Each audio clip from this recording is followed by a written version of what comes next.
Manau, kad jau žinai, atėjo laikas ir sugėrė kaip mažą lašą iš lietaus.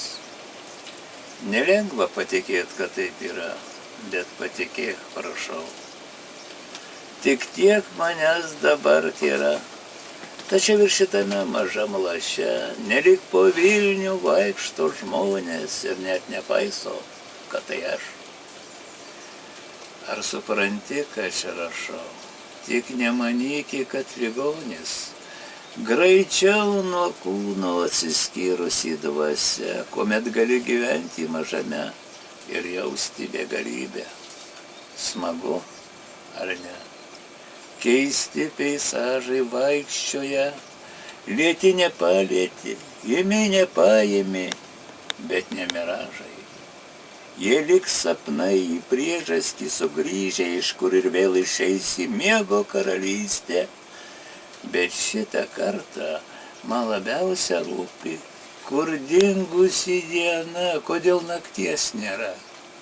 Tik nemanyki, Marijona, kad ligonis. Papartis žydi šitame laše ir šviesą spinduliuoja į akis, į sielą, į žmogaus bažnyčią. Tai pirmas mano laiškas tau. Be rašalo ir akinių dangum rašytas. Ar bus daugiau? Galbūt neklaus.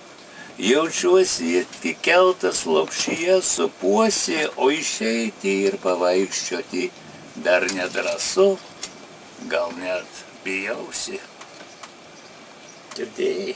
Nebijok, pranukai, nebijok, viskas bus gerai.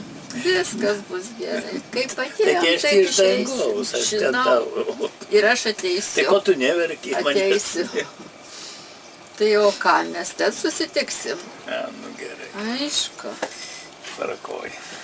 Pasirodo, kad, nežinau, kas čia sakė, kad mes ir ten buvom porą. Tai? Taip, ir vėl matai, antrą kartą jau. Profesorius yra antrą kartą. A tu žiūrėk, ką užėjom. Bija. Kraučia.